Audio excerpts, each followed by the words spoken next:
Menarik dalam fenomena terakhir ya, mungkin nggak pernah dipelajari dalam ilmu politik. Namanya tuh buzzer.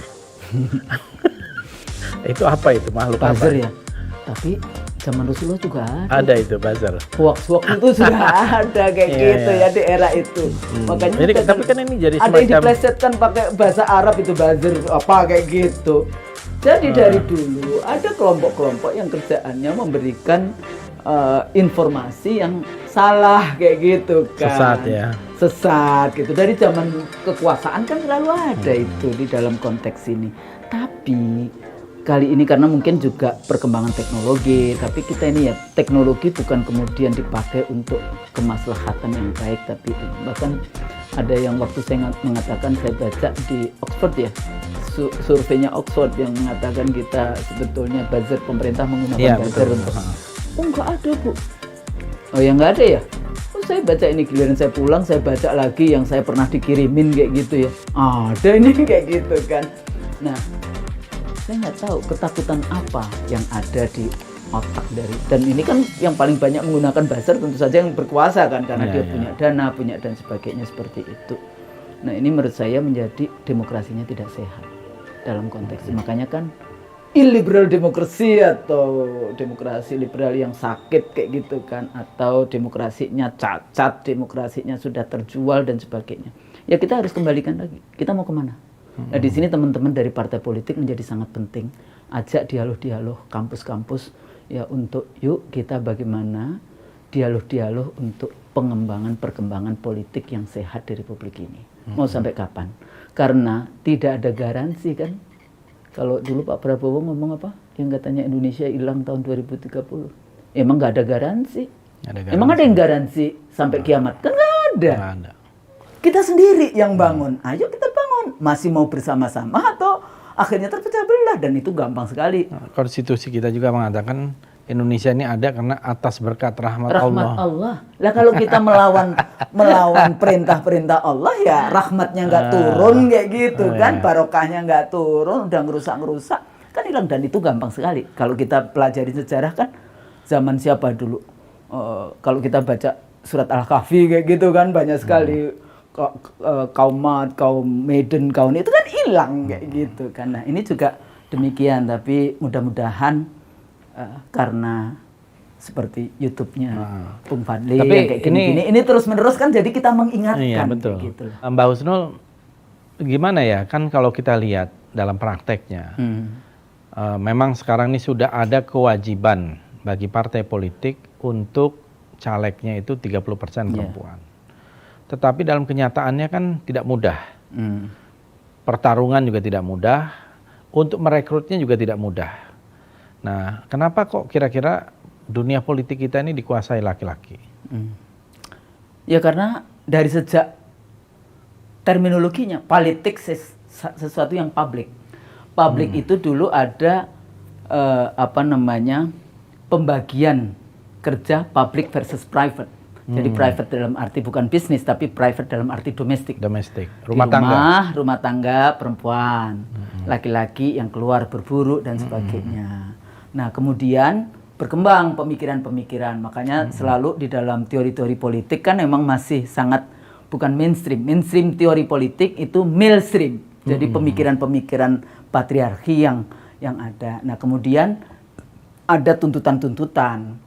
Kalau cuma the politic of ideas, jadi kepentingan perempuan, specific gender, ya semua yang berhubungan dengan hak reproduksi, ya berhubungan dengan kehamilan segala macam yang melahirkan dan sebagainya. Kemudian relasi perempuan dan laki-laki, perkawinan, perceraian, mobilitas perempuan, kemudian isu tentang semua isu yang beda dampaknya, pendidikan, kesehatan, perang, damai, pekerjaan dan sebagainya. Nah itu dibutuhkan tidak hanya laki-laki karena ada the politic of presence yang dibutuhkan. Jadi bagaimana laki-laki bisa punya empathy kepada perempuan, susah. Akhirnya ada tuntutan perempuan sendiri.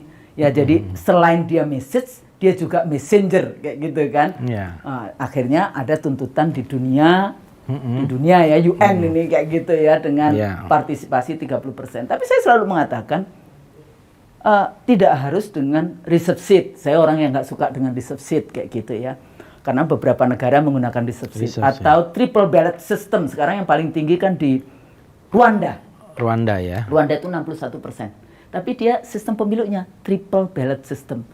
Pemilu yang anggota calegnya laki perempuan, pemilu yang khusus calegnya perempuan, dan pemilu yang pemudanya. Jadi surat suara pemuda laki perempuan. Akhirnya ketemunya banyak jadinya. Sekarang nomor 1 selalu Rwanda. Dulu saya sering menggunakan contoh anggota parlemen Rwanda di mana persis nggak taunya sekarang Rwanda. Sebelumnya Scandinavian country. Nah, kalau kita dari the politics of ideas, itu kan luar biasa. Scandinavian menjadi contoh yang baik tentang welfare state gitu ya.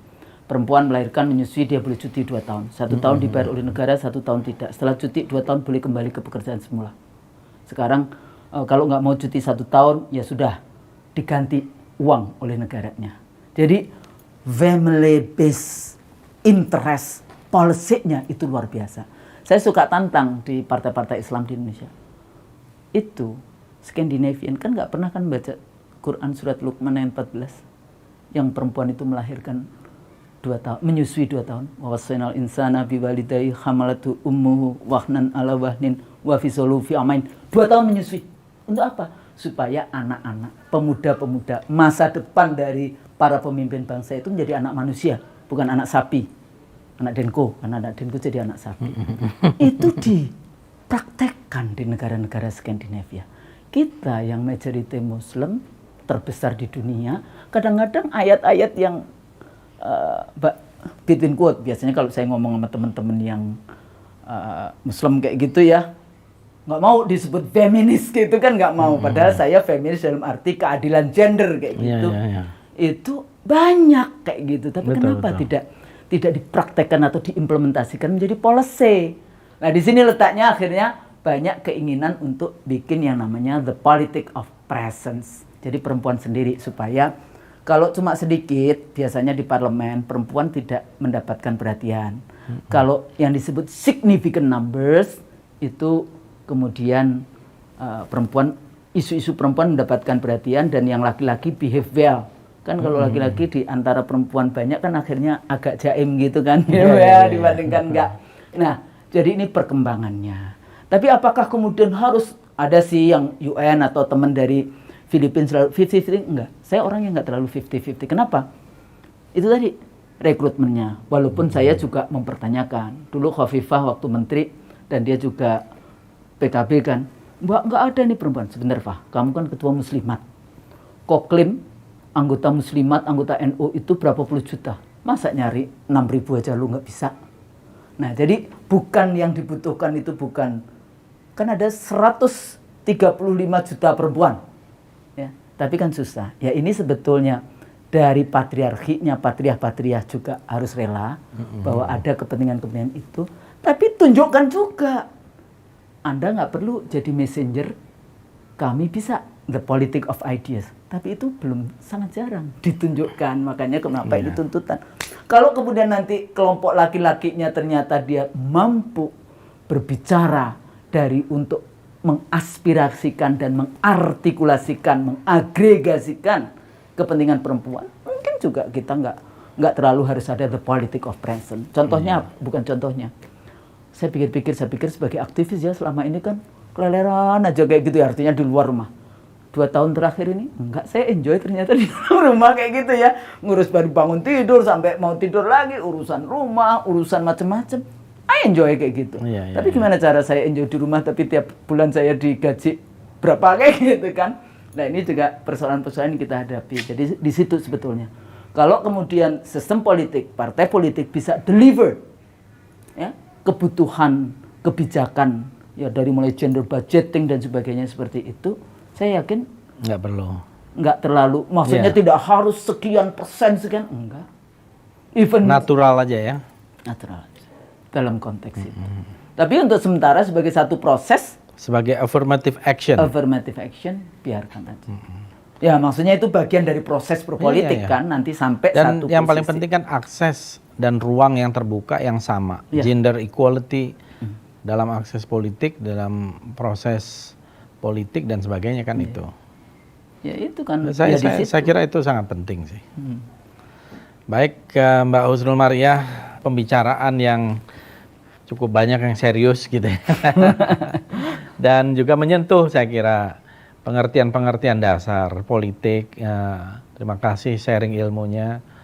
Mudah-mudahan nih pemirsa juga yang ingin berpolitik atau mungkin satu hari mau jadi caleg atau mau jadi pengambil keputusan ya, pemegang mandat kekuasaan dan lain-lain, itu bisa paling tidak mendengar, melihat hal-hal yang dasar ini perlu kita dudukkan dulu gitu. Iya, betul. Apa itu politik, apa itu demokrasi, apa itu ideologi, dan bagaimana cara kerjanya, kontrolnya, dan terutama. Jadi politisi bukan mencari kerja ya?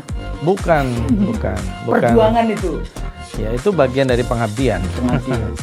Perjuangan dan pengabdian kita sebenarnya. Iya.